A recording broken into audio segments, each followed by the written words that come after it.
তৃণমূলের সর্বভারতীয় সাধারণ সম্পাদক অভিষেক বন্দ্যোপাধ্যায়ের মেয়ের বিরুদ্ধে কুরুচিকর মন্তব্যের মামলায় এবার বিরাট নির্দেশ কলকাতা হাইকোর্টের।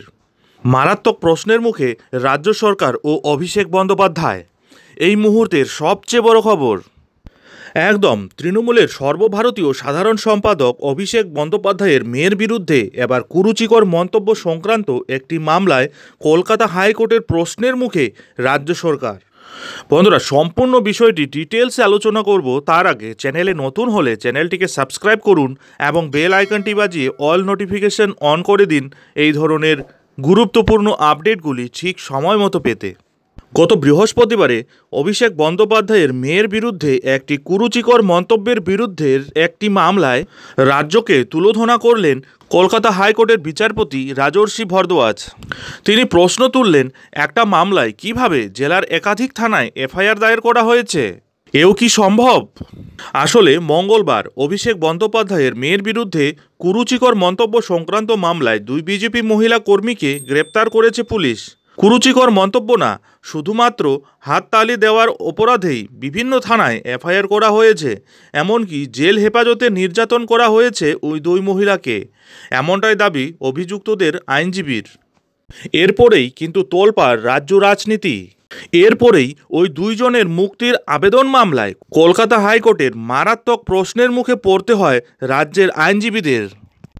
কলকাতা হাইকোর্টে মামলা উঠলে অভিযুক্তদের অন্তর্বর্তীকালীন মুক্তির আর্জি জানিয়ে আইনজীবীদের দাবি, আবেদনকারীদের পুলিশ হেফাজতে নিয়ে শারীরিক নির্যাতন করা হয়েছে।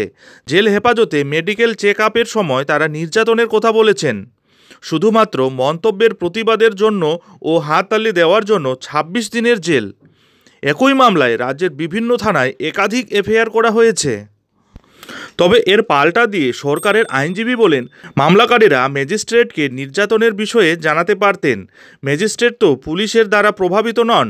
একজন রাজনৈতিক নেতার নাবালক সন্তানের বিরুদ্ধে অবমাননাকর মন্তব্য লজ্জাজনক সত্য।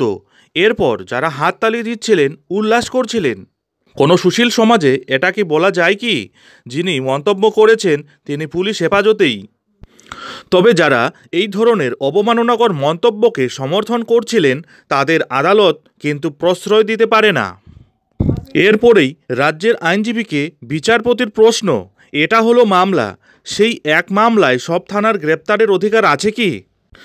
এরপরই নিম্ন আদালতের মামলার তথ্যসহ রাজ্যকে রিপোর্ট দাখিল এবং জেল সুপারিনটেন্ডেন্টের মেডিকেল রিপোর্ট যুক্ত করে রাজ্যকে আগামী ৩ অক্টোবরের মধ্যে হলফনামা আকারে রিপোর্ট জমা দেওয়ার নির্দেশ দিয়েছেন বিচারপতি। বন্ধুরা, শুধুমাত্র হাততালি দেওয়ার অপরাধেই বিভিন্ন থানায় একাধিক এফআইআর করা হয়েছে। এমনকি আবেদনকারীদের পুলিশ হেফাজতে নিয়ে নির্যাতনও করা হয়েছে। শুধুমাত্র মন্তব্যের প্রতিবাদের জন্যই ও হাততালি দেওয়ার জন্য ২৬ দিনের হেফাজত।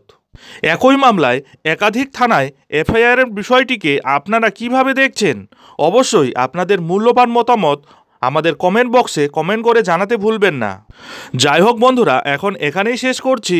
এই ধরনের পরবর্তী আপডেটের জন্য অবশ্যই চ্যানেলে চোখ রাখুন।